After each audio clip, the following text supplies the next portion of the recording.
Sveiki, te Katrīna Runa, un šis ir podkāsts Manas tavas patiesības pārdomas.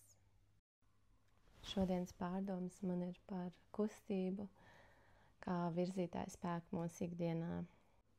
Un ar kustību es nedomāju tikai fizisko kustību, es domāju sevis attīstību, pilnveidošanu, kā tādu virzību uz priekšu un kustību, kas notiek mūsos iekšā. Tāpat arī es domāju par kustību, kas ir prāta kustība, ka mēs sev pilnveidojam ar jaunām zināšanām. Un tā galvenā doma ir nesēdēt vai neiestagnēt uz vietas un tomēr izkāpt no tās savas komforta zonas kaut vai tikai pa vienam solītim uz priekšu un katru savu dienu. To es arī esmu novērojis savā ikdienā, it īpaši kā bērnu mammai, par to, cik viegli ir ļauties tādam mazkustīgumam vai arī ieslīgt tādā sevis pažēlošanā, vai arī bērni arī bieži vien ieslīgst tādā stāvoklī, ka viņi nevēlas neko darīt. Un ja mēs visi kopā pārkāpjam tam pāri, tad tiek veidota jauna, svaiga, tīra enerģija. Un tas ir arī par mani pašu ikdienā, par to, cik ļoti kustība man palīdz noturēt tādu foršu fokusu.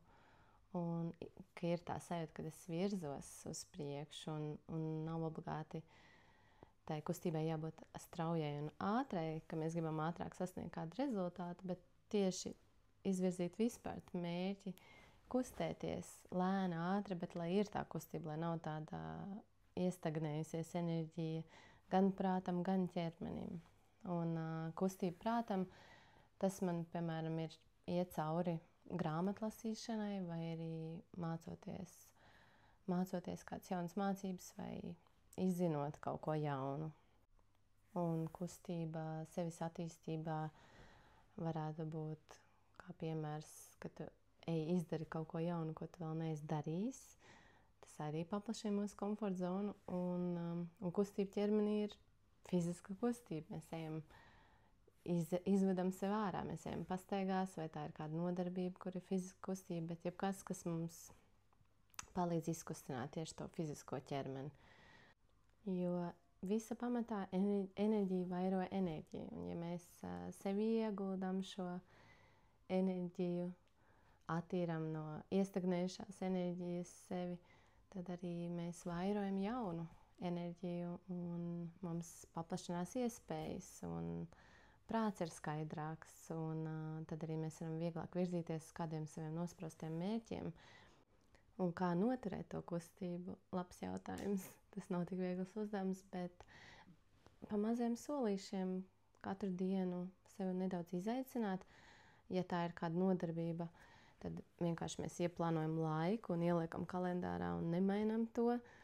Neskatoties arī, ja, piemēram, uznāk tāds, vai tiešām to vajag šodien darīt. Protams, ja ir kāds cits iemesls, kad fiziski tiešām mēs nevaram, tas ir arī ok, iedot sev pauzi un nenosodīt, bet tad, kad ir iespēja, mēs atgriežamies atpakaļ. Bet ja mēs gribam šo kustību un virzību, tad pietiek arī ar to, ka tu kaut ko izzini dienā jaunu vai nekoncentrēties to, ka tas ir tikai fiziski, bet mums kā cilvēkiem, lai mēs dzīvotu baudpilnu, piepildītu dzīvi, mums vajag šo virzību. Vai tas ir prāta virzība, sevis attīstība vai tā fiziskā kustība. Ideālā variantā viss komplekts kopā, bet uz to ir jāiet, vai ne? Ir dzīves posmi, kurā mēs nevaram ieviest šo fizisko virzību, tad mēs varam attīstīt savu prātu vai pamēģināt kaut ko jaunu. Un tad, šis septembris, man liekas, arī ir tāds posms, kad ir iesācies kaut kāds jauns posms mums un ir izveidojies jauns ritms mūsu ikdienai, un tas ir jāizmanto mūsu labā, un šis ir liels brīdis, lai padomātu par tādu savu virzību un kustību un iet ārā no iestagnējušās enerģijas, kas mums vairs nekalpo. Un to es arī jums novēlu, lai jums ir iespēja pavērot sevi ikdienā, un vai jums ir tā iekšējā virzība, sevis attīstība, kas nav piespiedu, bet kas nāk ar tādu vieglumu, un vai mēs tiešām spējam izvērtēt, kura kustība mums kurā brīdī, dzīves brīdī der vislabāk. Un, piemēram, man ir mīlestības grāmatām, grāmatu lasīšana, bet ir dzīves posmi, kad ir grūtāk atrast šos brīžus. Un tad es paņemu tādu grāmatu, kas man aizraus, un kura varbūt man nedos to mācību vai zināšanas, bet tieši aizraus ar stāstu un dos to vienkārši laiku ar sevi, kad es lasu un esmu iekšā tajā grāmatā. Un tā arī ir kaut kādā ziņā tāda sevis virzība un kustība, ka tu nevis žēlojies, vai man nav laika grāmatām, bet tad paņem tādu grāmatu, kura tajā brīdī ir viegla. Un tad, kad ir iespēja atkal paņemt grāmatu, kas ir vairāk tāda uz zināšanām, vai filozofiskā, vai psiholoģiskā, super, bet nenosodīt sevi tajos brīžos, kad nav iespēja palasīt ko gudrāku. Un nesen tieši paņēmu grāmatu, kas bija trilleris, un es sen kaut ko tādu nebiju lasījis, bet es apēdu to grāmatu tajā brīdī, ļoti ātri izlasīju, un man bija tāds gandarījums, tā kā es būtu noskatījusies kādu skaistu filmu, bet grāmatas lasīšana ir daudz vērtīgāka. Pirmkārt, tas ir valodai, prāta, nervu sistēmas nomierināšanai, un es jūtos super mierīga, kaut vai es lasīju to trilleri, un tajā pašā laikā tāda iedvesmota un pacelāta, jo es esmu,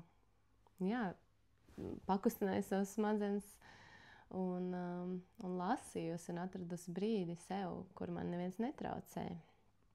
Un tas ir arī par iziešanu no komforta zonas. Mums nav jāspēr tas milzīgais solis uz kaut kādu mērķi, kas mums ir gadiem jau bijis, bet mēs varam sākt ar kaut kādu mazumiņu, paspērt soli nedaudz tuvāk tam, jo cik es esmu arī gājis ārā no komforta zonas, bieži vien mans perfekcionisms liek man spērt lielu soli uz priekšu, un es ielecu pārāk tālu, un tad ir tāds tā kā strauji kritiens uz leju, gan enerģijai, gan arī tai iedvesmai, motivācijai darīt vēlreiz to, ko es esmu ieplānojis.